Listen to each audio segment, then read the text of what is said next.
Welcome to the hottest real estate topics on the planet, keeping you up to date with all the creative ways to buy and sell real estate without bank qualifying, so anyone can build real income starting today. Here is another great show with Dealmaker Bill and Pete the Rookie.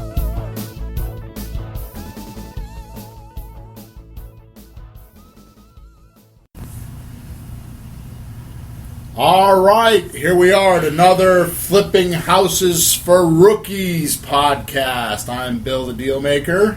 And I'm Pete the Rookie. Pete the Rookie. Wait a minute. Am I still the rookie? Yeah, you're still the rookie. I just got a check. A big check. A big check. Yeah. A big bag of cash. Right. Yeah, but now you got to make it consistent.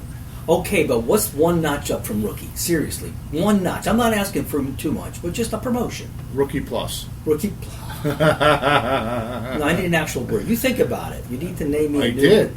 No, it's not good enough. Oh, so basically what you're trying to tell me is I have to think about something that would be compatible to your ego. No, you gave it would have to work. Say Rookie plus. That would you're be not good. a princess. Oh, I don't want to be a princess. You know, you have So to have you're something rookie that- plus one, rookie plus two, rookie plus three. I want a new word. You want a new word? Yeah, Yeah. New job titles. You know. Well, I got a few words for you, Peter. Not that kind of words. Boom, boom. All right, so here we are at episode number 40. And what are we going to call this episode, Peter? This is going to be called "We're Going Out Celebrating 40th." No. Oh, not to dinner. Well, see, well, we're going to do that. Absolutely, we're going to do that because whenever we sell a house, we try to take the people around us and let them spread the money around a little bit. That's Let right. them know that what we're doing is real and they right. could benefit from it. Because It's not just a podcast. no. Well, when you do that and you got people that spread money around and you got they benefit, then they buy in. Yeah. So when it's really rough and things are, kind of doing whatever, which that happens too, then they'll be bought in because Yeah. they know the big payday's coming. You know, my kid was telling me about his friend, his young girl, but she worked her butt off for like 5 years, and she bought a two-family. Yep. The old way, just like renting it out and had some renos done, and she rents it. The rent pays for the mortgage. The rent pays for the mortgage. So I said, you know what? I'll buy you one of those one day. We'll do that together. He looked at me, okay. There you go. So, because he's in a place where he needs a house in about a year or so. Yeah. So, it's getting more and more real because I want to help my family. Don't you want to help your family? Don't you? I don't know. Not you. I'm talking to the audience right I'm now. past that. I'm talking to my listeners. I'm past that. Past that. No, All you're right. not. You're still working with Yeah. Jesse and Oh, my Emma God. coming up. Oh, Yeah. yeah. So what's today's show about? The name of today's show is Deal Hunting. Deal hunting. Not deer hunting, deal hunting. I thought it was seal hunting, but that's Seal illegal. hunting? That's not nice. That's yeah. illegal, yeah. Yeah, deal hunting. How's deal hunting? Yeah. Deal hunting. Well, it doesn't have to be a house. Oh, just deals. Could be commercial. Oh, yeah. Could be, you're talking about an apartments a lot lately. Yeah. Could be whatever. It's deal Okay. hunting. Now I'm listening. Yeah. So, I have actually. I'm going to break the podcast. First of all, I want to thank all of our listeners because we're well over 100,000 downloads. I can't believe that we've done this, Peter. It's just you and I joking around, being a couple morons, doing whatever we Couple do. more rooms. Bill, now I'm getting stage fright. There's too many people listening. Good thing they're not listening and right it just this keeps second. growing and growing and growing. It's just amazing. I get emails raving about how we chatter back and forth and how we get along, and haven't got any good emails about your jokes yet. I have no support on the jokes yet. That goes without saying. Yeah. Oh, is that what it is? We shouldn't have to talk about that? Nope, goes without saying. All right. Please don't say anything. So, Bill, does this mean we're going on the road soon? I might have to. Coming to a theater near you? I don't know how I could do that. I got so many damn houses going on right now. You know that. I started 7 in the morning, go till last night. I finished at 10 o'clock, and I stopped because I was just so tired I couldn't keep my eyes open. Anyways, but I might break it all right now. Bill, we're on a roll. Don't change I think the I'm going to formula. break it. I think I'm going to piss some people off right now. Oh, wait, that actually sounds good. There's some people who should be pissed off. Do them. But I actually, we've done 40. This is our 41st show. This is 41. This is 41. Okay. And all we talk about is real estate, right? Yeah. Flipping houses and real Boring. estate. Yeah. Well, Nobody uses houses anymore. after 41 shows, I'm going to let the listeners know that it's a dirty, rotten trick. You're not in the real estate business. I'm leaving. You're not in the real estate business. You're listening to the wrong podcast. What are you talking about? You're not in the real estate business. I thought it was. The check said Homes R Us on it. Nope. You're What? not in the real estate business. You're not in the business to buy and sell houses. You're not in the business to rehab. You're not in the business for any of that. Oh, wait. I know what's coming. Go ahead. I think What's I know coming? it. Go ahead. Wait. You're in the marketing business. That's right. If you don't know how to market for deals, you don't know how to market for the money or the dollars, and you don't know how to sell the property or get it occupied, none of this matters. You know, and I'll bet you that's what really worries people behind their ideas of, well, get a house, rehab it, and they don't even realize that they should learn about how to do that. Right. They think it's just some like air. Yep. Like you don't even see airs, it's just there. But no, you have to actually learn about that. Yeah. It's huge. Okay. Because think about this. We obviously, I mean, I do most of the email traffic, so you don't see much of that. But we go to the meetups. We have a live meetup the third Wednesday of every month at 128 Center Street in Wallingford at 7 p.m.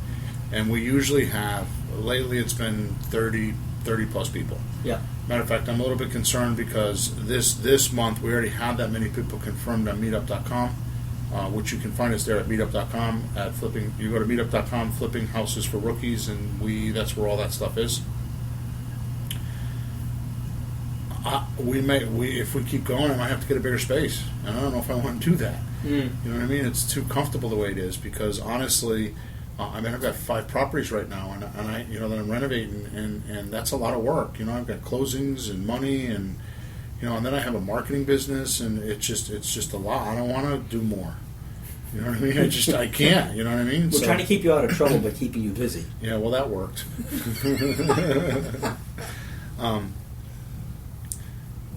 The point is that I don't know what my point was. The point is we have too many people coming to the meetings. Yeah. So, what do we do? Yeah, it's all marketing. Yeah.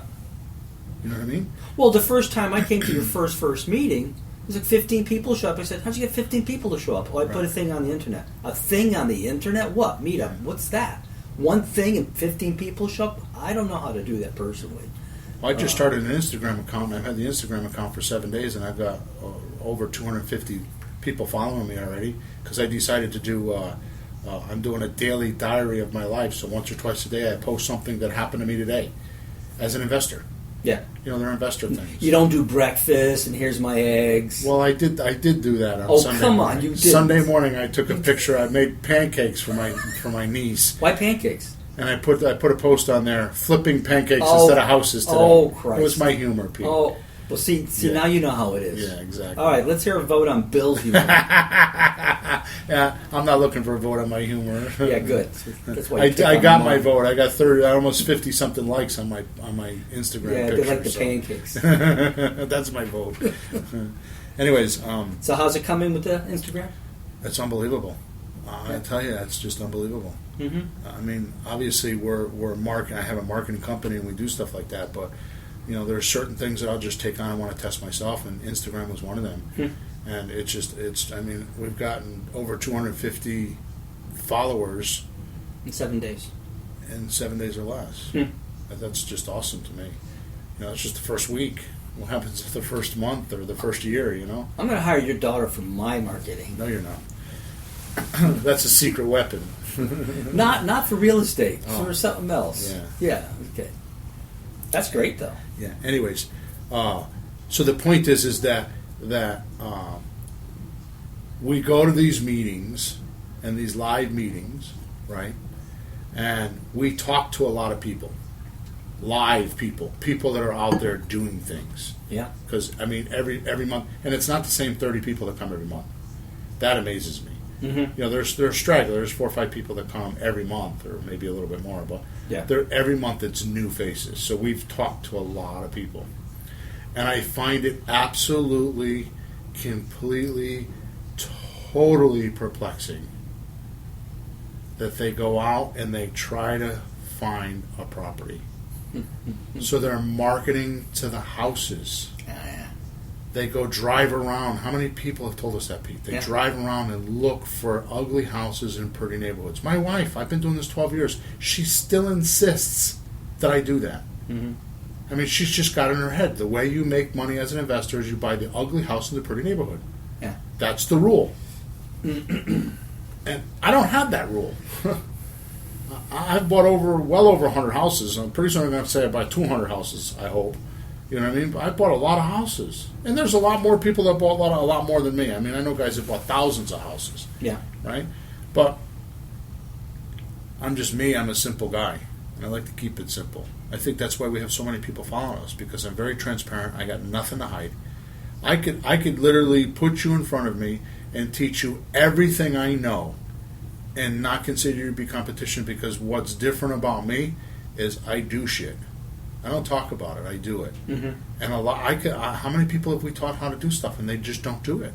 No, what's amazing to me is you tell them what to do, they do something else. Yeah. You tell them what to do, they try something else. Yeah. You tell them what to do, they do something else. Bill, this isn't working. Right. You're not doing what I told Right. you. And the stuff that I'm doing is just pure history, right? I've tried it and I have experience with it. Yeah. And I'm always, like this Instagram thing, I'm always trying something new. You know that. How long have you known me, Peter? I've always got something new I'm doing, right? I mean, there's a joke in there, but I don't know what it is. It's true. I don't know how to keep up with you. I don't have no expectations, because today when I come, it's just something's going to happen. Right. So, anyways, I'm perplexed at how many people hunt for houses. They hunt and hunt and hunt. They go on the MLS. They hunt for houses. And I don't get it. They're not in the house business. You want to know how I know that? How? I've done, well, obviously, well over 100 closings. At least twice, because I bought it and sold it, so maybe 200 closings or more. Yeah. So I think I have some. I should get some respect in what I'm going to say right now, because I've done it 200 times. Oh, sure. Right? I have never, ever once been to a closing and the house was there signing a piece of paper. I've never had the house sign the deed. Exactly what I was thinking. The house. Why you look for houses? It doesn't sign deeds. It's such a waste of time. Maybe because people see them, they don't see the people inside. It's amateur hour. That's what it is. They don't know how to find good deals because they're looking for the damn house. Because they don't know how to do it any other way. That's the easy way to do it. You know, it's funny. If I might throw something in, you and I just talked to a fella yesterday who has 5 properties free and clear, right? Yep. And he actually knows nothing about investing. No. Nothing. And as wise as he is about nickel and dime and 1% here and 1% there, he has no clue. I mean, you bought as many houses this year that he has in 30 years. Yeah. But it's good for his retirement, I suppose, but it's not his business. My I point bought is, as many houses as he has in January. I bought yes. in January than what he's bought in 30 years. my point is, that house is on a street I drive by all the time. There was no indication at all that that house is available. None. But we sat with the guy for 2 hours yesterday talking about 6 deals, and he was thinking of selling in 5 years. He's thinking, well, maybe I should do something sooner because we have so much knowledge. You have so much data. And I told him, you're not going to regret talking to this guy. So we sat with him. There's no way I would have known that house was for sale. Right. There's a house on the street. Right. My It letter blends got in. My letter got to him. Yeah. My marketing. Right. Your marketing. Right. So I hope it didn't tip the hat, but I did not see that house as being for sale. There's Right. no sign. Right. And there it is. So I just want to throw that in as proof. Houses do not sign deal documents. So why are you looking for them? It doesn't make sense to me. And how many stories? I mean, I'm just stuck on this. I'll talk about this for the rest of the show. Yeah. Because it's so inquisitive to me why people do that. They you know, the best one is, I'll have people that will meet me and think they want to help me get a deal. And it's the most annoying thing ever. Because they'll be like, hey, my sister's selling her house. I thought maybe you could talk to her. And it's like, I just cringe. My stomach goes in a knot because they're somebody I like or somebody I want to like or somebody I want to know more of. And I just don't want to be rude and say no. What do they expect you to do? I don't know. Just But hand they don't her- understand it. How much you want for the house? Here's your check. Thank Right. you. Thanks. Right. Like you're buying a lawnmower? When we're doing pre-screening, right? And we're on the phone doing prospect-suspect forms, how many phone calls have you had where they say, well, if you give me enough money for the house, I'll sell it to you today? Yeah. Like, okay, you got a PayPal account? I'll just go on the computer right now and I'll just send you the money, okay? Or how much did you want? Okay, how do you spell your name? I'll put it on the check right now and mail it to you. So I want to give you full price or make no profit, and I'll just have your house. It's like bullshit to me because it's like when he bought the house, he went through a whole bunch of due diligence before he bought the house, right? But me, no, I don't have to do that. I should just give him his check. Oh, you're a professional, aren't you? Yeah, exactly. You know, it's just bizarre to me. It's on Zillow. You can just look it up on Zillow. Yeah, exactly. Go look at the You can pictures. see Oh, yeah, you pictures. couldn't Photoshop the pictures, or they can't be 10 years old, right? Yeah, okay, that's never happened to me before, right? How come your house doesn't look as nice as the Yeah, pictures? they never do. They never do. Oh, which, by the way, that's one of the secrets that I have in selling, is I make sure that the pictures are current on the MLS. So when they see the pictures, they go to the house and they look the same. That's a huge marketing aspect. There can be some old pictures from the previous owner a year or two ago. It doesn't even have to be that way. Let's take a look at Middletown. Yeah. Or We listed Middletown in February, yeah. right? Well, guess what? February there was what on the ground? So no. Exactly. So now if it's March or April, what's not on the ground? Sure. So you just go in and just change it. So all I just yourself. make them change the pictures. Why shouldn't we? Mhm. You know why? You know why people don't do it? It's this ugly word in this English language. Lazy. Oh, geez. Not with your business, not with your money. I want to make $50,000, $60,000, $100,000 on a piece of property. I don't do that by being lazy. No. And people are too worried about selling a house to be lazy. Come on, Yeah. folks.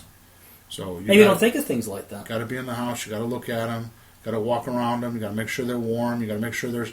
You want to know the one thing that I noticed when I first started in this business that was I just couldn't. You're going to laugh at me. What? I just couldn't have it. I just could not, and I am a dick. Pardon my French. A dick about this. If I walk into a house and there's not a roll of toilet paper next to the toilet, Oh. I flip out. It's like there's like 2 or 3 things in this world that piss me off, and that's one of them. Yeah, what are you going to do? You're sitting there. You know what I mean. Yeah, I mean, the houses that I have. No, that's not it. Huh? That's not it. That's not it. What it is. I'm selling to a woman, Yeah. and if she can't sit on a toilet and go to the bathroom, she's not staying. Oh, yeah. Point blank. Or even walks in the bathroom, that's something she'll notice. And it's 100% chauvinistic, and I'm sorry about that, but I've sold a lot of houses, and that's just the way it is. I own the house I'm in right now, and it looks the way it is because of my wife. And I don't like a lot of it. I don't. There's a lot of parts about my house. If she moved out tomorrow, it would be different in weeks. It would be completely different. But she's my wife. It's just one of those things. And I'm not complaining. I'm just maybe I am, but I'm not complaining. That's just how it is. There's just certain things about my house that are the way they are because she's here. Yeah. Right. Well, there's 2 people in a house, not just one. Yeah. And she definitely has an influence on what this house is going to be. And she likes all the stuff you have, right? Yeah. Well, on my stuff, I don't have many rooms. I mean, I've got, my bedroom and my office, and that's about it, she doesn't come downstairs very much, my domain. Yeah. She comes down to my office. Isn't it nice to have your place? Yeah, she comes down to I have my room. We have, now my conference room is now the podcast room. Podcast room. And then my office, but nobody goes in my office. Mm-hmm. I have a cleaning girl that comes, and for the first several months, I wouldn't even let her in my office. Now she's allowed in my office because she's like passed the test. But Nothing's disappeared upstairs. Yeah, no, it's not even that. I just don't want people in my office. I think I'm very neat. I mean, my space is neat. You know what I mean? And but I don't want I just don't want anybody in my office. It's just like there's papers lying around and stuff. And, I talk to a lot of people about houses and confidential information, and I don't want stuff like that lying around sure. for somebody to see, Sure. I mean, I put it away and stuff, but you never know. Mm-hmm. Anyways, we're way off tangent here. You're talking about toilet paper, and when the house that The woman we just runs the sold, house, yeah. I made sure there's toilet paper and a roll of paper towels. So Yeah. if you wash your hands, like you don't wipe it Right. on your jeans. Right. Sure, So all that stuff is important, but that's all marketing. sure. So You wouldn't think of it as such, but it gives. What's your definition of marketing that would include that? Toilet paper would be part of marketing. How can you define it in a way that would include that? well, Because it hits me like, but wait a minute, how would you describe that? to me, marketing is the full cycle of start to finish, start, change, stop. So you open a business, that's where marketing comes in. Like, how are we going to? I mean, to get off on another tangent here, I've worked with a lot of business owners. I used to be a lecturer for a business expansion club in Connecticut for 10 years, and we helped a lot of businesses become very affluent.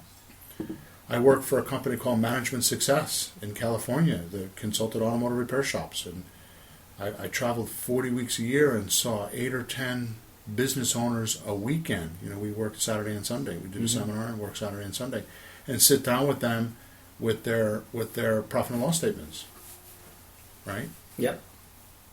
And it's amazing how many businesses do not market. They don't get it, right?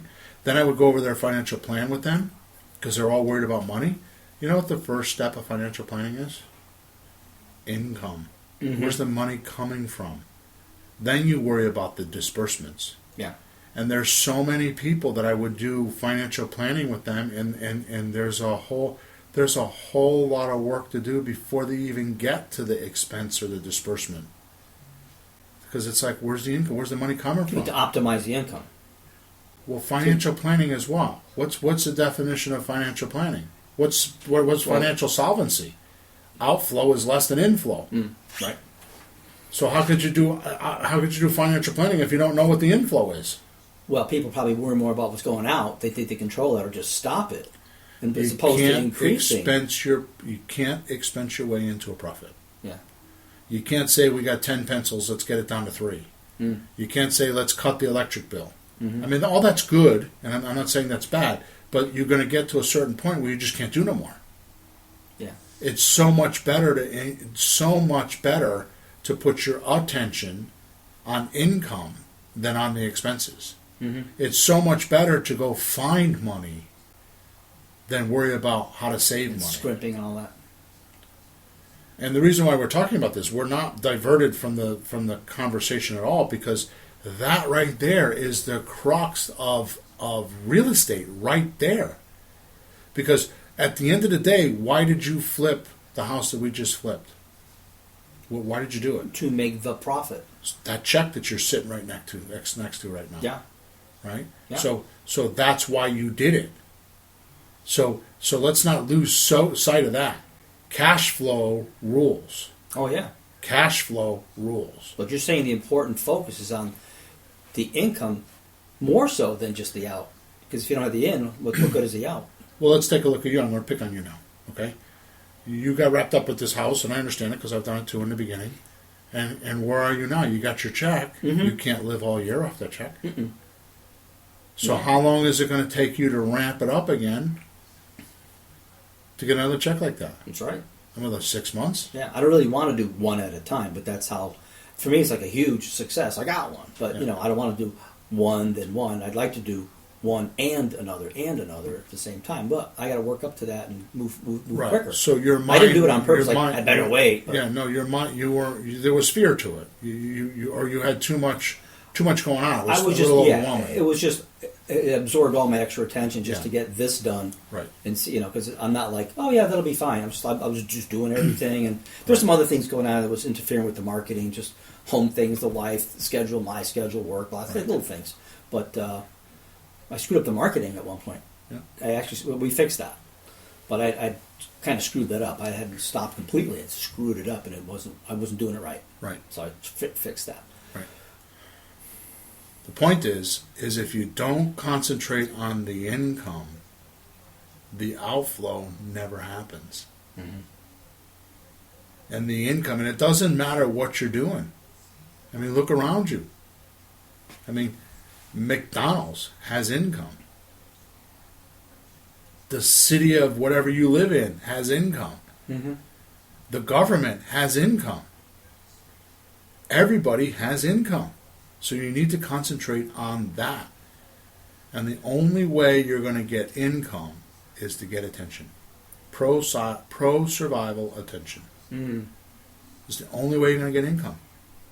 And our pro-survival attention is we sit down with homeowners and educate them on the process of how a sale is going to go. So they understand it before they get involved. And that's how we get attention. And that's helpful to them. That helps their survival level or their accomplishment level because they see a better way to do it. Right. So what I preach, and I preach this heavily because this is a law in marketing, is you need to match your message to your market. You match your message to your market. Mm-hmm. So let me ask you, if I want to buy a house from someone, Yeah. okay, do you think I should talk? You think I should send mail to people that live in apartments? Maybe Why? because they might want to move up. They might want to If I change. want to buy a house, Yeah. If you want if I want to, to buy a house. Okay, I thought you said sell. No. if I want to purchase a house from someone, No. should I mail to somebody that lives in an apartment? No, they don't have one. So how can they sell to me, Nope. Wrong market. right? Let me ask you another one. I know for a big shout out to you guys in Australia, because I know you're listening. I live in Wallingford, Connecticut. Do I want to mail to somebody in Anzo or what are some of the big cities there in Australia? Well, no, that's Anzo is Africa? no, that's I have no idea. Our geography. Australia, New Zealand Okay. area, the whole area. Perth, Okay. Sydney. Sydney, that's what I'm thinking of. We have listeners Sydney, in Sydney. Perth. Right? So what I mailed to Sydney, I mean, I spoke to a guy a couple months ago that's from Australia, listens to our podcast, and he says his average median there, I think, is 800,000 The average what? median. Wow, Average price of the house. Right? that's crazy. His market is different than my market. Right. Right? So he has to market a little bit different. Mm-hmm. Not much. I mean, what we do will work, but the point is that you just got to know what your market is. Okay? So what's our market? Let's define that. What is our market, Pete? Well, we're looking for people who want to sell houses Good. or will want to sell houses very soon. Good. Let's make it simpler than that. What is our market? Who is our market? House sellers. Okay. I'm not sure what you're looking for. What is our market? This is a quiz for you. I'm putting you on the spot because I don't think you know this. Mm-hmm. And I think if you do know this, it'll make a big difference. Well, as close as I can get is people who might want to sell their house. Okay. How about people that have a problem with a house in the way? Oh, yeah. Much simpler. Yeah. So who's our market? Yeah, because they're not selling the house purely for no reason. They have like, I want to, got to do something. You got to move, you got to leave, you got to something or other. All right, so let's take your answer, and then let's take my answer. Because your answer is what most people would say, right? So your answer is what? People who want to sell houses. Want to. Okay, good. So That's not as strong as... my daughter, Jessie, and I hope she's listening right now because I'm kicking her ass too, she sends me messages. She stopped doing it because she realizes it pisses me off now because I told her. But she's constantly sending me messages on the phone. So I'm working, and Jessie will send me a message. Now she's my daughter, so I pay attention to the message, and it's some URL for a house she saw on the MLS. She's shopping. Maybe girls do because they like to go shopping. Right.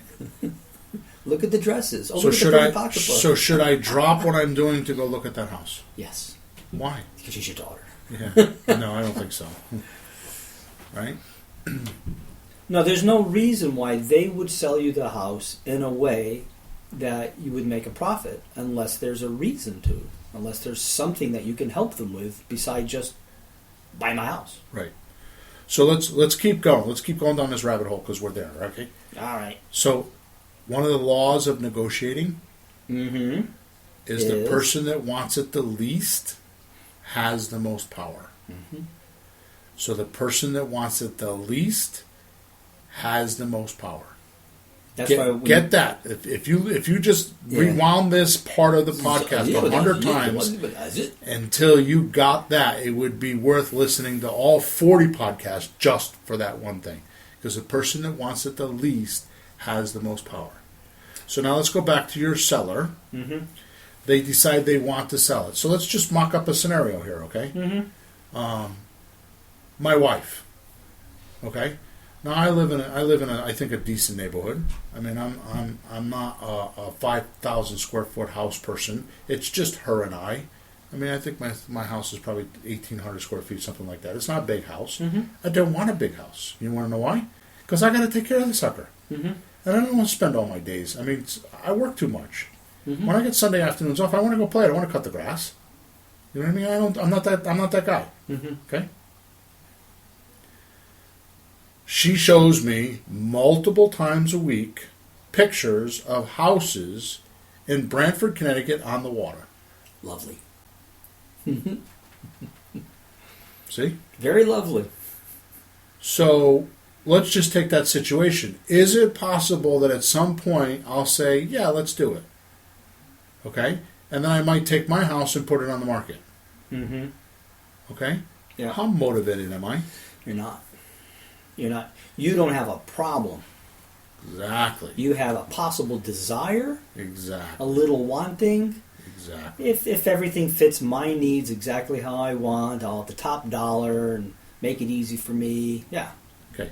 So let's we're way off topic. We're not off topic, but let's give a good analogy of this.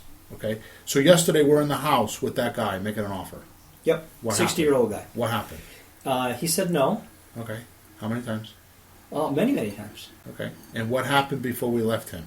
He says, well, maybe we should all buy the house. Or maybe we should do something. I'll talk to my wife and we'll get back to you. You should meet my wife. You should meet my wife. Yep. Because I think we can do something with all the houses. And I talked to him about being a private lender. Yeah. Okay? Yeah. Okay.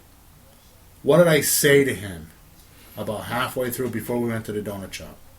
I said to him, so you want 150 grand for the house and you want 5% interest and you want 20% down. Yeah. Okay. So you told us you wanted to retire in 5 years. He goes, yeah. I said, so basically what you're telling me is you still want your money to work for you the next 5 years and you feel like this is the best advantage for you. So in other words, the house, my first offer was $92,000. He wants 150, 5% and 20% down. It's like, I can go to the frickin' bank and buy it. I don't need you. I can go to the bank and buy this house. You know what I mean? Go to the bank, get a loan, buy the house. Yeah. There's no money in it. The problem with this guy is he's a conventional buyer. He bought all his houses over many years, 20% down, no special strategies like we use, no investor strategies or anything. So I knew that going in, so I realized we were up against that. But I also knew he was really tired of banging on these houses and did want to leave. And his knees are killing him. He's going in for surgery. He doesn't need this much longer. And I thought it wasn't a long shot, but he has 5 properties. He had the wrong ruin. He wasn't ruined. Yeah, well, not on the phone yet. No, I wasn't trying to, but I knew there was an in. Yeah. And good, smart on your part to take him to get coffee and donuts. Really smart. I thought Bill was just being nice. And of course you are. You're really, really nice. Yeah. But that opened the opportunity. I'm also focused. Yeah. I'm very focused. Yeah. And I see half the time I don't know if you're chit chatting or you got someplace to go. And I open my mouth and I should have shut up in the middle of a real pointed, like he's going for something. I think he's chit chatting. I'm throwing 2 cents and he goes, Pete, shut up. I got in the car. That's the first thing I said. When I'm talking numbers, do not talk, Peter. Sorry, Bill. But that's okay. So that's part of the deal. So anyways, you think we're way off topic here, but this is very valuable because how many times I've had coaching clients call me up and say, oh my God, I got this prospect suspect form. I got a guy who's really motivated. Oh, we got to talk to him like in the next 5 seconds. You got time? Yep. I look at the prospect suspect form and I say to them, we'll call him tomorrow. What do you mean? Because they're motivated to get their price. Mm-hmm. They're motivated to get what they want, and they feel like you're a fish, you're bait on their hook. You're a fish on their hook. They put their bait out, and you're a fish on the hook. Yeah. You see what I'm saying? Well, absolutely. They're not motivated. No. Okay. Well, So, problem is the key word there. so let's go back. Let's go back to where we started this. Yeah. Okay. So the law of marketing is to match your message to your market. Mm-hmm. So what are we looking for? We're looking for an owner that has a problem that's caused by a house. Yeah. Talk to those people Mm-hmm. enough times and you buy houses. Yeah. So your marketing has to be connected to those people. Okay? Yeah. You don't need to be connected to somebody that needs to sell a house. Now, you're going to talk to those people anyways, but just realize that we have a word for them in our system. Suspect. They're very suspicious. They're time vampires. Okay? So, with a suspect, you can do one of two things. There's only one of two things you can do with a suspect. You either ignore them, or you shut them up loudly. Mm. You ignore them by saying, I'm not interested, and you walk away. Or you shut them up loudly by saying, you got a $200,000 house, I'll give you 60 grand now. And you shut them up loudly. Mm-hmm. Just, you give them an offer, Mm-hmm. but just give them your offer. Yeah. You don't have to justify it. You don't have to nothing. You just give them the offer. You plant the seed. Because time changes everything. You want to know what the best thing about a suspect is? He could become a prospect? 30% of them become prospects because of time. That's right. So what when I have a suspect, This check right here in our hands. yeah, Yeah. that's right. So when I have a suspect, I treat them all the same. I'm not rude to them. I'm not mean to them because I know that 30% of them will come back to me later and sell me their house on follow up. Because once you start filling your pipeline like we're talking about, and you have your little manila folder, or your 30-day file, or however you're going to keep track of stuff, and you go back in 30 days from now, and 60 days from now, a year from now, and you call them back, things change. And my story, which I'm not going to get into today because we're pretty far into the show, is the time I made an offer on a house in Meriden, Connecticut, and the guy was like, "What are you nuts? Get out of here!" Get out of my house. Right? And 3 months later, he came home on a Friday night and found his wife in bed with his best friend. No, you're not. You're making this stuff up. I am not making it up. And he blew up my phone on Monday morning. He must have called me 20 times because he wanted to know if we could talk. So now he has a problem. He's got a problem with the house in the way. Yeah. Time changes everything. I didn't buy the house, but I was his first phone call because of the way I treated him. Yep. So you got to fill your pipeline. So you're in the marketing business. What you need to do is fill your funnel and keep your funnel full, and every day work on your funnel, on your funnel, on your funnel. Yeah. And somehow you have to look for the problem then that the person is having. Right. So let's talk about that. So we have some listed here. Mm-hmm. Where yeah, people, how do you, people listen like, well, how are you going to find somebody like that? How do you know that? So what's your list? So, so these are people you can send mail to. Some of them are easier than others. Some of them I don't even touch. I don't like them, but I'm going to go over that. These are just common ones because a lot of people have different ideas. Mm-hmm. So Liz Pendants is one of them, right? That's legal stuff? Liz Pendants means that there's a litigation on the property, and somebody filed a document on a deed saying, whoa, whoa, whoa, whoa, before you take this deed, realize there's a lawsuit and it pertains to this piece of property, and it may not be free and clear. Mm-hmm. Okay, or it may not have liens. There may be a lien on it. Yeah. When we get done with the litigation. Mm-hmm. Okay, so that's what a Liz Pendants is. Okay. It's like a red flag. Mm-hmm. Okay, now doesn't mean that the lien is on there yet. It just means they're litigating over it, and there could be some sort of an encumbrance. Okay. Okay. So it's enough of a problem that if you can fix it, you can Right. get the property. Because other people, yeah, if there's a problem, I'm leaving, walking past you. Because you know, I have to understand something in work. You're working to always do something, fix something, solve something, build something, paint something, do something to fix a problem. You're not just like lollygagging. So you have to be Right. willing to solve a problem somewhere. That's right. The more problems you solve, the more money you make, isn't That's it? right. That's right. Okay. Now, one thing I want to talk about with Liz Pendants that is Aw. very important is a Liz Pendants. A lot of people think of Liz Pendants with foreclosure, like the bank puts a Liz Pendants on a house, and they think that and that is very common. Mhm. But you want to know what's more common than banks? Well, Divorce lawyers. oh, of course. So a lot of divorce lawyers will put a Liz Pendants on a property, especially if they have an ugly deal. Yeah. You know, and like in the particular case in the house that I'm thinking of on Bradley Street in North Haven, the mother gave the wife the house. She inherited it when she died. Right. The husband felt like he had some beneficial interest because they got it when she was married Mm-hmm. to him. Mm-hmm. So the husband put a Liz Pendants against the house because the likelihood of the family doing things without the husband who she's divorcing and they don't like Mm. is high. Of course. So the lawyer was clever, knowing that he had the deck stacked against him, but he wanted his day in court. So he put a Liz Pendants against the property so that they couldn't go make the property disappear before they got to court. Sure. You understand what I'm saying? Yeah, he wants to get his piece of the action. Yeah. So they So they couldn't sell they it. So put you the come brakes along, on. you can't sell. They can't sell it. No deal. But if you can fix that, or you wait, you could still buy the And property. that's how I bought that property.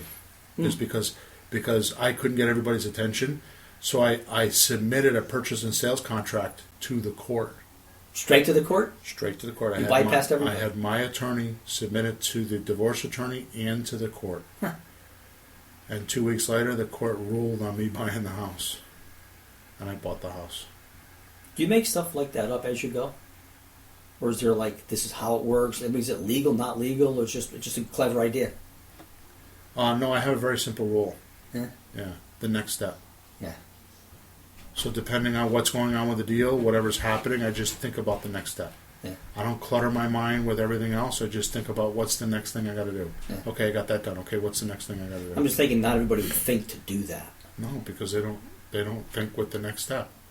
They or get that you clever. could do it, or you should or shouldn't. But, so, Well, good move. there's a barrier, right? Mm. Let me ask you this question. I smoke cigars. I go to 126 Mill Street in Berlin on Friday nights at 5 o'clock. Anybody wants to smoke a cigar with me, you come along. I'll usually buy the first cigar for you, and we'll talk real estate. Just realize it's my only night off, and sometimes I'm tired. But when I'm at the smoke shop, these guys are all athletes. I mean, we have a couple NFL players that are there. You know, I mean, these guys, I mean, the whole place is a dungeon, but the guys are great. Okay? And they watch football. You know what I noticed in football? What's the most important thing in football? The guy that's in front of you. Yeah. So if the guy's a blocker, and I don't know what I'm talking about with football, but if the guy's a blocker, what does he do? Tries to stop you. Yeah, so let's do it better this way. If you're on defense and you're a blocker, what do? You try if you're on defense. Yeah. Or you're trying to keep Keep the team from moving one way. Yeah, one way. or the Okay, other. so if yeah. you're on offense, what are you trying to do? You're trying to get through. Okay, do these guys pay attention to the rest of the game? No, Why? they're just doing their part. Exactly. It's a machine. It's a Exactly. systematic, Do you get organized, step-by-step machine with all the parts fitting together. You don't do all at once. You just do the next. Bill, I got it. You get it? Yeah, dude. So I'm the coach on the sideline telling everybody what to do. Each person has their own point in that game. Mm-hmm. And I'm the coach or the team owner or whatever way you want to look at it because they're two different hats. But I'm the coach on the sideline saying, okay, do this and do that and do this. And the offense team's got the ball at the other end of the Every field, play is going to be different. and they're wondering who should get to kick the field goal if we make a touchdown. Right. No, you're not even there yet. Right. Every play is different. And when you're in that play, you do what you think is correct based on your intelligence and your knowledge and your ability to do that. Yeah, but what if? And what if? And what if? You know what the definition of intelligence is to me? I know a few. What do you like? Hey, give me a few. Well, not yet. I thought you were going to say it. Intelligence is noticing there's a problem, or there could be a problem, and having a way to fix it, and being able to do that. Okay. That's mine. Okay. Wow. So my definition of intelligence is the ability to observe correctly. Mm-hmm. Yeah, And that keep fits it- mine. keep That it fits simple. mine because you have to observe. And keep it simple. But then you'd be observing the problem and the solution. You'd be observing. You'd be seeing all that stuff. So I just keep it simple. I just observe. Yep. I spend my time keeping my head as clear as possible so I could just look at that problem. Mm-hmm. And that's how I come up with shit like that. Yeah. I work on that. Well, what I like about a lot of things you say is, the reason I said what if a minute ago is because I hear you talking to people. And I go, well, what if they don't like this? And what if it's not enough? And what if, and what if, and what if I can't? Well, forget all the what ifs. There's enough what ifs coming at you. Don't put Right. your own in there. Right. You know, there's enough people trying to block you and tackle you. Don't tackle yourself. Right. If you have a deal, make sure the numbers look right and the person's motivated, whatever that is, go ahead. Going back to what you said before is I'll say to somebody, they'll say, it's too simple. I'll say to somebody, do this, and then they just completely do something different. Mm-hmm. Because all that noise in their head convinced them that what I'm saying is too simple. Yep. They didn't observe the fact that I've done a lot of houses, and what I'm telling them is just a simple truth. The simpler it is, the better off you are, Always. right? Always. So I think that's a form of intelligence, is making things simple. Just observing and making things simple. I think that's intelligence. Well, here's my educator 2 cents. The more you study any subject, the 1,000 components wind up to be a few. Yeah. And to you, it's a few components. To us, looking at it from the beginning, it's so many things, so many moving parts, and we try to look at them all at once, we get lost. But you have it down to just putting everything in their compartments and simplifying and just not worrying about everything because you know what to do when it comes up. When I'm making a subject to offer, I don't talk about anything else and do anything else. I got blinders on and I just do that. Yeah. When I'm making a wholesale offer, I just do that. If it changes, I just change. Yeah, if you have 3 offers in your mind when you walk in the house, you don't say, well, there's 3 things I can do. Right. You give them the best one first Yeah. for 10, 15, 20 minutes. Yeah. Then the guy goes, I don't like that. Well, what if I did this? And then you do the next Right. one. And the guy he can't think of 3. Right. We can't even understand 3 half the time. Right. So, yeah, it's exactly right. All right, so let's go down this list a little bit more. So you have Liz pendants, you have pre-foreclosure, which pre-foreclosure is different than foreclosure. Yeah. Foreclosure doesn't usually happen until month 4 of no payment. Yeah.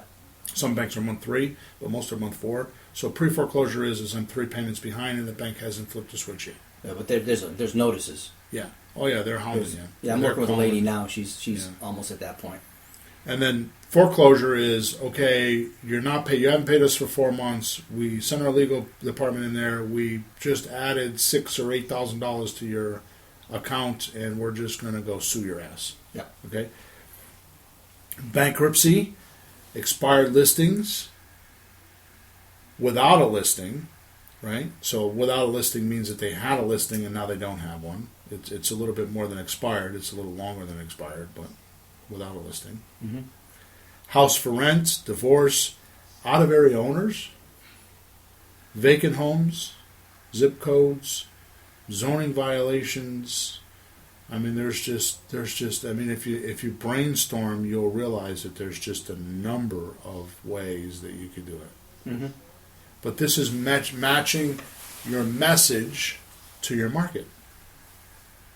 And a prospect is someone that is not desperate. I want to cover this. A prospect is not someone that's desperate.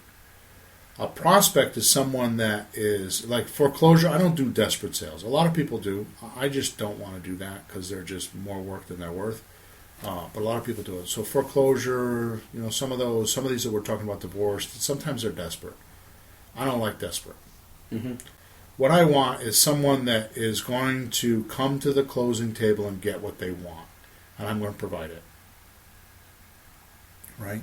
So I have this concept of every business deal I have. Like, for example, I just gave you checks this morning. We divvied up money. We came to the closing table. Yeah. You got what you wanted. I got what I wanted. We walked away. And what I always try to do, and I try to do this in every conversation. I'm not always good at it. But I always try to make it so that whatever I did with you, whether it's me being blunt or, just whatever, being nice, I brought value to the table so that when you walk away, you'll want to come back. Mm-hmm. Like, do you want to come back and get another check? Yes, Bill. Okay, so it works, you know what I mean? Yeah. So So when I'm dealing with my prospects, it's kind of like an empathy stage. I'm like in their shoes. So when I'm making my offer, not only am I seeing me, but I'm like behind their eyes, wondering what they're thinking. And that's not easy to do. That's a talent that a lot of people have, and I happen to be one of those people. But I make sure that there's empathy. I'm on their side, in their shoes, wondering how it would work for them. And just because of that, and understanding the problem, it just makes it easy. It just makes it easy. The offers are easy because I just keep adapting my offers to how they would receive it. You know what I mean? Yeah, I actually tell people, starting on the phone when I'm in the houses, I have to find a way to help you. Right. I have to find out what you're trying to do, what you need. I have to find a way to help you with what you're ever trying to do. I'm not just thinking of me. I'm thinking of you. If I can't help you, I got nothing to do here. Right. And that's honest. So let's talk about this, and I don't want to get too involved with this, but your words could change your life. Yeah. Okay? And how you talk to people could change your life. Mm-hmm. Okay? Let me give you an example. If I were to say to my wife, "Oh, baby, you're fat," what would you think? You did not read Husband Manual 101 for number one. So that's exactly what I'm talking about. Yeah. Because I'm from the car business, and the word is spelled P-H-A-T. Yeah. So it's like, boy, I got a fat car. Oh, okay. Means it's a stunning, gorgeous, beautiful, hot car. Okay. I remember that one. Is this still around? Fat? P-H-A-T, Yeah. fat. That's really fat. So when I man. say to my wife, "Oh, baby, you're fat," Ooh, she's spelling it wrong. see what Or I'm you're saying? spelling it wrong. Because I'm the originator of the communication, I have to take responsibility for how it was received. That's right. And just because I know what the word fat means, P-H-A-T, doesn't mean that she does. And you cannot backpedal fast enough on that one. Right. You see what I'm saying? Yeah. So I'm a guy that's bought and sold a lot of houses, made a lot of offers. When I'm talking to you, how many houses have you bought and sold? Mm-hmm. The one that we're talking about, or Mhm. two? Mm-hmm. I have to take responsibility for what I'm going to say and how I'm going to say it. And I have to make sure that you get it. And I'm not saying I'm better than you are or smarter. I mean, maybe you're like some doctor, brain surgeon, and you're way smarter than me. But when it comes to your house, I'm probably going to be better at it than you. Yeah. Because that's what I'm good at. He's a brain surgeon. Mm-hmm. I'm a home buyer. Yeah, we'll let him do his job, you Right. do your job. Right. But I like when you're in a house too. Like yesterday, you went over the numbers with the guy in the story, and somewhere in the middle, he said, "I'm probably not your guy." Yeah. I And you start that withdrew. way. You withdrew I just started to that keep, way. him off the offensive or the Yeah. defense. Like you're trying to grab the house. No, you pulled away Yeah. because Because the way I'm he was not. because the way he was talking numbers, it wasn't right. Well, because who is he? He has a $180,000 house, needs $30,000 worth of renovation, so he wants $150,000. Yeah, where's the math on that? He's never done what I did. He has not. First of all, what about the closing costs? Yeah, actually, I asked him at the end after all the conversation. Did you ever sell a house? No. Yeah. He's been buying them, renting them, being the landlord, but he's never sold one. Right. So he has no idea. He has No no idea idea. that there's 13 or 14% closing costs. Mm-mm. He has no idea the conveyance tax. He has no idea any of it. Yep. Right? He Yeah. doesn't get it. But if he thought about it and you really asked him, he would sort it out. But he just never thought about it at all. Right. You know, how much you want for your house? 200,000. How much you going to get? You're not getting 200,000. You're getting whatever's left over. And you were right, and I was wrong. Because you left there and you said, "How come you didn't do the presentation back?" Oh. And after thinking about it this morning when I was laying in bed, Mm. what do I preach? There's a specific time when you give an offer, Mm-hmm. and I didn't do it. I Mhm. skipped the gradient. Mm-hmm. So I have an exact time when you would give an offer. And once you understand when that time is, that's the only time you give an offer. If you give it any out of that sequence, Mm-hmm. exactly what happened to us yesterday Mm. is what happened to us. Now, if I sit down with the wife, Mm. we're going to do the presentation back. Yeah, I thought of that. Absolutely, no question about it. Right. Because they're smart enough that they would understand when they saw it. Right. They just never been there to think about it. Right. And no one ever talks about how much equity do you want when you sell your house. Right. They just say how much you want for your house, but that's not what you get. Right. I mean, if you sell a car, that's what you get. Some taxes, but that's what you get. There isn't these crazy So Expenses. people that are listening, and we're going to probably end off with this. People are listening, hear us talk about this stuff, right? Mm-hmm. I know they hear us because we've got over 100,000 people that have downloaded it. Maybe they're using us as background music.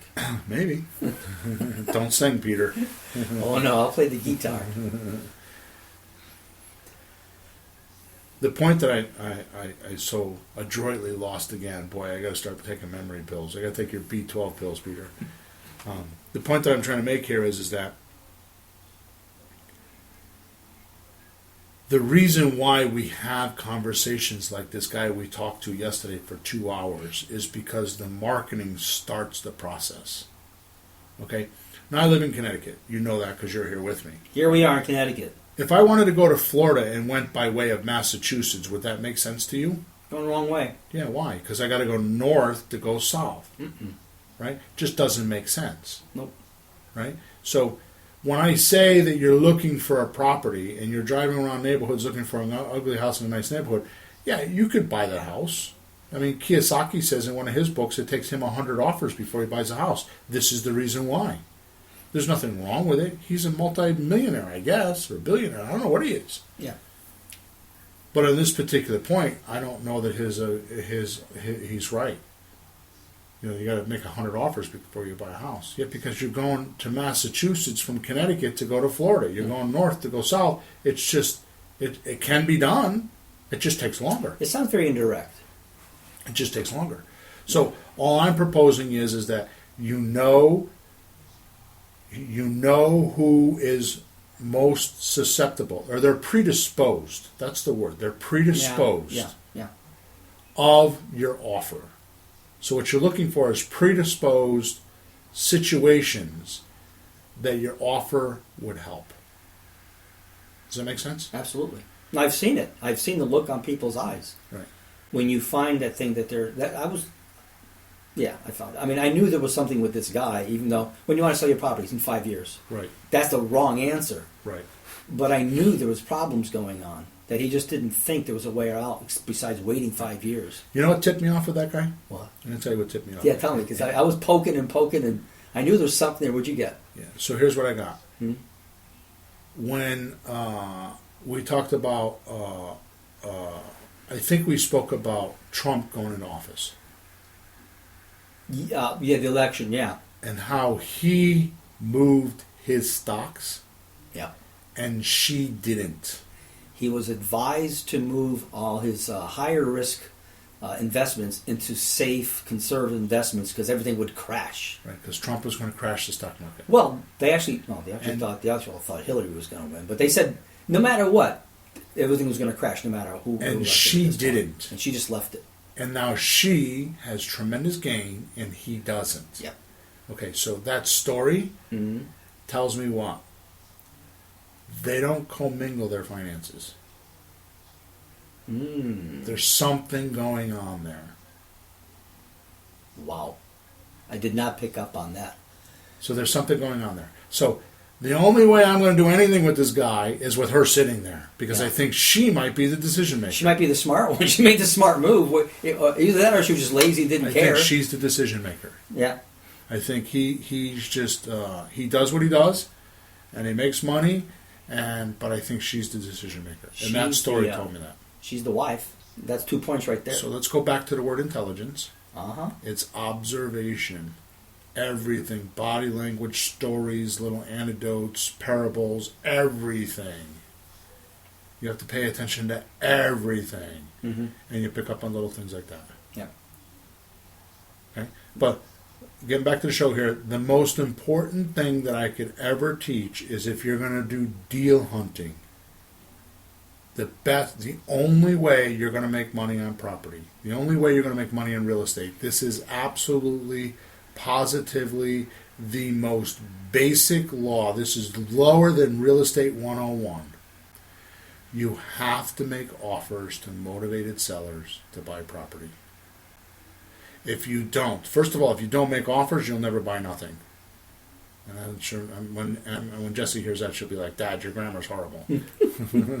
If you don't make offers to motivated sellers, the likelihood of you buying a house is just going to be like driving from Connecticut to Massachusetts to go to Florida. Mm-hmm. It's just not going to work. Or I shouldn't say it. It's going to work. It's just going to be harder for you to do. Yeah. And if you're looking for that big paycheck, or if you think you want to replace your income, or you just need to make that first 10 grand or 30 grand or 50 grand or whatever it is, how stubborn can you be? How long can you sustain driving from Connecticut to Massachusetts to get to Florida? Doing it the long way. How long can you do that? How long can you sustain that rejection or that patience? It's hard enough the right way. See what I'm saying? A lot of people can't do it the right way. So at the end of the day, the first law you got to know is the only way you are going to make money in real estate is to make offers to motivated sellers. So the next law is get in front of the motivated sellers. Mm-hmm. And a motivated seller in this particular case is someone that has a problem caused by a house that if they relieve themselves of the house, problem goes away. Mm. And your job is to relieve them of that problem. And they didn't know how to do it. And They didn't think there was a way. And they're hunting. Yeah, and you show them where to get. And the look on there like, you could do that? Right. You could do that? Because they'll talk to their lawyer, they'll talk to their accountant, they'll talk to their real estate person, they'll talk to all their friends. Nobody gives them as a specific of an answer that we give them. No, they don't know it. And the final thing I want to say, and we should have covered this probably a half an hour ago because we could make this a whole show by itself. Tune in next week Yeah. for episode 2. What's the only thing that a seller wants? An offer. Right. They don't want to sell the house. Most people say they want to sell the house. No. First thing a seller wants is an offer. They want to know if it's conducive to their situation. Mm-hmm. I want all cash. I want this. I want that. So they want an offer. So the first thing a seller wants is an offer. So when you get somebody calling you, the only thing they want from you is an offer. If the offer is conducive, or if it helps them, or it advances them, or it makes them better, then they say yes. Mm-hmm. So that's why when I say you have to give the offer at the right time, because somebody just calls me up and says, I got a house on 123 Main Street, and it's a $200,000 house, and I want $70,000 for it. Can you come out? I don't know. I haven't looked at the house. Does the house qualify? What happens if it's dysfunctional and needs $200,000 worth of work? I mean, I've had those houses. Mm-hmm. Right? So the only thing you did at that point is you measured the motivation level of your caller, because they're motivated. Now you need to go qualify the house. So everything's done in steps. Yeah. If you what's the saying? The way to eat an elephant is one bite at a time. Sure. Right? And that's the same way real estate is. So the premise of today's show, when I say hunting for deals or deal hunting, is just as simple as this. If you send the right marketing to the right people, they will respond.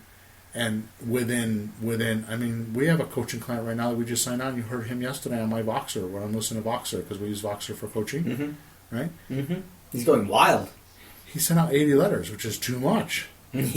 When you first start, that's too much. You can't send that many because he's got people calling him left, right, and center. He's got land. He's got a guy that wants to sell him 75 acres of land. And he's got this and he's got that because he's got too many deals. Yeah, I'm automated. I still go 50. Right. And then 50 next week. Yeah. Because you get too many people calling you, throwing deals at you. And if you're not qualified, then you won't be able to evaluate those deals and you'll lose deals. Yeah. So too much is not good either. Mm-hmm.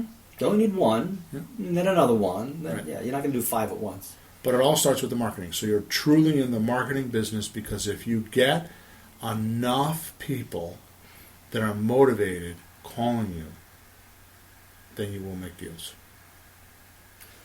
So I know we're at the end of the show, but in case somebody has a question, how do I actually reach these people? Yeah. Got another show, or what can you? Yeah. So we've been working really hard on the website. I got to tell you, I've got staff that it's like I've got more people sending me emails. I've never encountered this before, where people just want to buy courses and learn how to do this, and they're like throwing money at us, and I really appreciate that. We're close, so just go to flippinghouses.club. There's some links there, or if you go to flippinghouses.club/podcast, there's links there, as well as all the podcasts. And you and I just did a series of live webinars, not webinars, a series of live seminars. Yeah. Not webinars. Workshops. Workshops, yeah, that's what I'm thinking, yeah. And we recorded everything, and they should be online very soon if they aren't already. By the time the show airs, they'll be on. So just go to flippinghouses.club or flippinghouses.club/podcast, and you'll find what you need there. I do appreciate all the support tickets. I get what you guys want. I have the content. Honestly, Pete, the problem is that I'm flipping houses, and to be able to sneak in all the time I need to be able to get all the education stuff on there just has been a little bit difficult because I'm too busy flipping houses. But we are doing it. Yeah, and I want to tell people something, that when Bill starts something like this wasn't like, okay, then we'll do this and we'll do that. We weren't sure where this was going to lead. Yeah. We started the meetups. We weren't sure what it was going to lead. People started asking, can you show us how to do this? And you looked at me and said, Bill, do a workshop. I need the workshop. Right. And these things come from your requests, not that we take it, we got this plan, we'll do this. But it just naturally evolves that people do want to follow up and find these things. So it naturally, organically comes, sometimes slowly, but it's coming. Yeah, most people think that, the reason why I do workshops is to make money. And I don't think that's the case. I mean, we don't make a lot of money on these things. I mean, I make a lot more money flipping houses. The reason why I do it is because I get tired of so many people asking the same question. I just do a workshop so that I can not answer that question anymore. And you don't do the same workshop again. You want to see the workshop? You can get it over there. Go watch it over there, and then it's because it's there. Some stuff is free. The meetups are there, and things are there. Do a lot. Look at this podcast is free, and we have. There's 10 videos online. Flippinghouses.club. There's 10 videos. I haven't taken my staff keep telling me that's too much. Take them down. I refuse to do it because we've got hundreds of people that have opted into those videos and watched those videos, and we don't try to. They're astounding. Yeah. The information is astounding. It took me weeks and weeks and months to grasp it. It's 10 videos, but you know what else is crazy? I have to throw this in. The people that come to the meetups include lawyers, realtors. We had a realtor section, the last one, like 5-6 people. Okay, here's a realtor section, a lawyer, probably, because they don't have this information. Message. I don't want to talk about it in great deal, but what was the message I read to you this morning that I got online? What was that?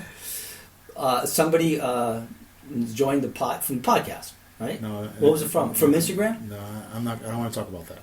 What? I don't want to talk about where it came from. Just what did it say? Oh, it said, "Would you like some private money?" Basically, it said, "I noticed that you use private money for your use other deals. People's money in your deals. We are other people. Other people. We are other people, and that's what happens. You know what I mean? And the reason why is because we're just straight-laced. We're honest. We didn't even ask. I don't play with people. I do this for real, and my integrity is very high. And that's how I've sustained for 12 years. And that's how I get people that call me up from 5 years ago and say, I want to sell my house. And it just happens. And you too can do that. I will teach you how to do that via the internet or these podcasts or whatever. Because all the stuff we taught you today, what guru is going to teach you that? I mean, we talked about some really good stuff today. Yeah. Right? And here's the thing: is I don't have to make money off of my information because I didn't half of it I didn't make up. I learned it from somebody else. I just improved upon it. Yeah. But I do know this: not everybody will 100% duplicate what I said, do what I said, and they won't. A lot of people won't even take action. They'll talk about it, but they don't take action. They just won't do it for whatever reason. Like you said, life gets in the way. So I'm not worried about it. Right. The ones that do take action, those are the ones I want around me because I want to do business with them. Yeah, it's fun to see. Those are good people. Anything. It's not always. It's always a small percentage of people that actually follow up on anything. Yep. It's a sad statistic. 100 people pick up guitar, kids, 90 drop it. Yep. And it's a problem for the for music, for the industry. Just 90% gone. So that's that one number. This I don't know what it is. Well, it'd probably be the same. I know I've been to Nashville, Tennessee, several times. Yeah. And there's a lot of really good bands. I walk up and down the streets, those streets, I don't even know what they're called, the main streets where all the restaurants. Yeah. I was there for a week one time, up and down, and every hour there's a new band. but they're not famous. No. Why? They're really good players, but why aren't they famous?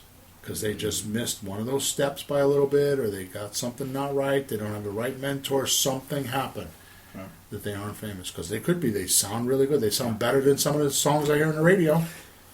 True that. Sometimes I think they're too good in a lot of ways, but so marketing's important, and following through is important, and sticking to it is important. Knowing the steps and doing them correctly is very important.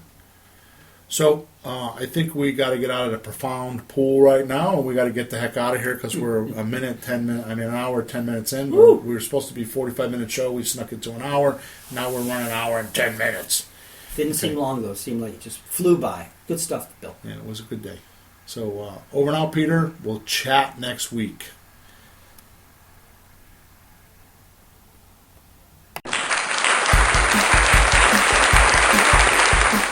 Thanks for tuning in to the hottest real estate topics on the planet with Bill and Pete. If you want to continue learning how to buy and sell real estate without money or credit, head over to flippinghouses.club for some cutting-edge real estate wealth tools. Or contact us at info@flippinghouses.club.